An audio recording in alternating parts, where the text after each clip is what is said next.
BSV Raju, consultant neuro surgeon, Yashoda hospital, Somajiguda. చాలా సార్లు అడుగుతుంటారు, ఎపిలిప్సీ అన్నది మనకి క్యూరబుల్లా కాదా, లేకపోతే దానికి ఏంటి వైద్య విధానాలు ఉంటాయి, అలా ఉన్న వాళ్ళకి నార్మల్ గా వాళ్ళ జీవన శైలి నార్మల్ గా ఉంటుందా లేదా అన్నది. సో ఎపిలిప్సీ అన్నది మనం చాలా చాలా వరకు it's misunderstood and with lot of misconceptions. చాలా మందికి చాలా అపోహలు ఉన్నాయి ఎపిలిప్సీ అన్న దాని మీద. ఎపిలిప్సీ అన్నది కూడా మనకి ఏదైనా ఒక డయాబెటీస్ కానీ, హైపర్ టెన్షన్ కానీ, అలా అది కూడా ఒక డిసీజ్ అంతే. అది ఎందుకు వస్తుందంటే బ్రెయిన్ లో ఎక్కువ కరెంట్ ప్రొడ్యూస్ అవడం వల్ల, ఎలక్ట్రికల్ యాక్టివిటీ ప్రొడ్యూస్ అవడం వల్ల కాళ్ళు చేతులు కొట్టుకోవడం కానీ, లేకపోతే కళ్ళు బయలు గమ్మినట్టు కళ్ళు అలా తేలేసినట్టు కానీ, సడన్ గా పడిపోవడం కానీ, లేకపోతే కొన్ని కాళ్ళలో చేతులు తిమ్మిర్లు రావడం కానీ, అలా రకరకాల విధాలుగా మనకి ఎపిలిప్సీ అనేది మనం చూస్తుంటాం. కానీ ఎపిలిప్సీ చాలా మందికి ఏంటంటే అది ఒకసారి వస్తే పోదు, దానికి వైద్యం చేయలేము అని చాలా వరకు అపోహలు ఉన్నాయి. కానీ అది నిజం కాదు. ఎపిలిప్సీ అనేది చాలా వరకు అంటే 80-90% వరకు చాలా మందికి కంట్రోల్ అవుతుంది. కొంతమంది కంప్లీట్ గా క్యూర్ కూడా అవుతుంది. అది కారణం బట్టి మనము అది క్యూర్ అవుతుందా, కంట్రోల్ అవుతుందా, ఎంతవరకు కంట్రోల్ అవుతుంది అన్న దాన్ని బట్టి ఉంటుంది. ఏంటి ఎపిలిప్సీ అన్న దాని గురించి చాలా మందికి అంటే 100-80-90% మందికి కారణం ఉండదు. ఒక 10-20% వాళ్ళకి పుట్టుకతోనే మన బాడీలో ఉన్న బ్రెయిన్ లో ఉన్న కణాలు కొద్దిగా తేడాగా డెవలప్ అవుతాయి. దానివల్ల ఎక్కువ కరెంట్ ప్రొడ్యూస్ అవుతుంది. అలాగే కొంతమందికి ఇన్ఫెక్షన్ వచ్చినా, గెడ్డలు వచ్చినా, లేకపోతే బాడీలో చీము పట్టినా, లేకపోతే స్ట్రోక్ వచ్చినా, ఇలాగ ఏదైనా కారణం వల్ల బ్రెయిన్లో ఎలక్ట్రికల్ యాక్టివిటీ పెరగడం వల్ల ఇళ్ళకి వస్తుంటారు. దీనికి చాలా వరకు మనకి మంచి మందులు ఉన్నాయి, కొత్తగా లేటెస్ట్ మందులు. ఇదివరకు ఏంటంటే ఈ మందులు వేసుకుంటే ఇంకా జీవితాంతం వేసుకోవాలని ఒకటి, మందుల వల్ల చాలా సైడ్ ఎఫెక్ట్స్ వస్తాయి, మందుల వల్ల తెలివితేటలు తగ్గిపోతాయి, ఇలా రకరకాల అపోహలు ఉన్నాయి. ఇప్పుడున్న మందులు, లేటెస్ట్ వచ్చిన మందులు ఏంటంటే మనకి మొత్తం తక్కువ కలగజేస్తాయి. అంటే చాలా వరకు ఈ మందులు ఏం చేస్తాయంటే నరాలని చల్లబరుస్తాయి, ఎక్కువ కరెంట్ ఉండడం వల్ల ఉన్న నరాలని చల్లబరుస్తాయి.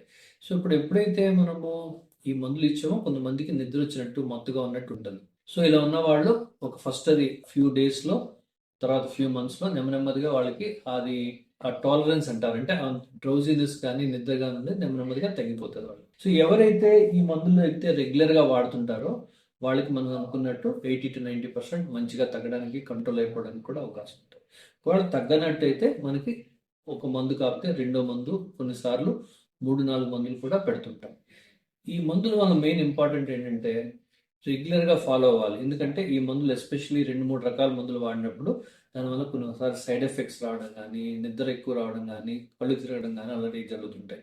దానికైనా సైడ్ ఎఫెక్ట్స్ వల్ల రెగ్యులర్గా మానిటర్ చేయాలి. ఎవరైతే రెగ్యులర్గా మందులు వాడతారో, ఎవరైతే రెగ్యులర్గా చూపించుకుంటారో వాళ్ళకి మనకు అనుకున్నట్టు 80% ఆఫ్ ది పీపుల్కి చాలా మంచిగా కంట్రోల్ అవుతుంది. కొన్నిసార్లు ఒకసారి తగ్గకపోతే ఆ బ్రెయిన్లో ఉన్న గెడ్డలు తీయడం, అంటే ట్యూమర్ తీయడం కానీ, లేకపోతే ఇన్ఫెక్షన్ కంట్రోల్ చేయడం వల్ల కానీ కూడా ఆ గడ్డను సర్జికల్గా చేస్తాం. రేర్గా అంటే ఒక 10% మందికి, 20% మందికి మనకి దానికి టెంపర్ లోబెక్టమీ అని కానీ ఒక ఆపరేషన్ చేసినట్టయితే చాలా మందికి అది తగ్గుతుంది. అలాగే స్కార్ కానీ ఫామ్ అయితే ఆ స్కార్ తీయడం కానీ, కొన్నిసార్లు స్పెషలైజ్డ్ ఆపరేషన్, లేకపోతే డీప్ బ్రెయిన్ స్టిమ్యులేషన్ అని కానీ, లేకపోతే వేగల్ నర్వ్ స్టిమ్యులేషన్ అని కానీ, కొద్దిగా బ్రెయిన్ స్టిమ్యులేషన్ ద్వారా కూడా ఆ బ్రెయిన్లో ఉన్న అబ్నార్మల్ కరెంట్స్ని సింక్రనైజ్ చేసి దాన్ని మనం కంట్రోల్గా చేయడానికి అవకాశం ఉంటుంది. సో ఇలా ఉన్న వాళ్ళు నార్మల్గా తన జీవన శైలిని తీసుకోగలరా? ఎస్, చాలామంది అందరిలాగే వాళ్ళు కూడా బాగా చదువుకోవచ్చు. వీళ్ళు కావాలంటే ఏది కావాలంటే అది, లేకపోతే మీరు డాక్టర్ అంటే డాక్టర్, యాక్టర్ అంటే యాక్టర్, అలా ఏదైనా సరే మీరు ఏ ప్రొఫెషనల్ అయినా మీరు కావచ్చు.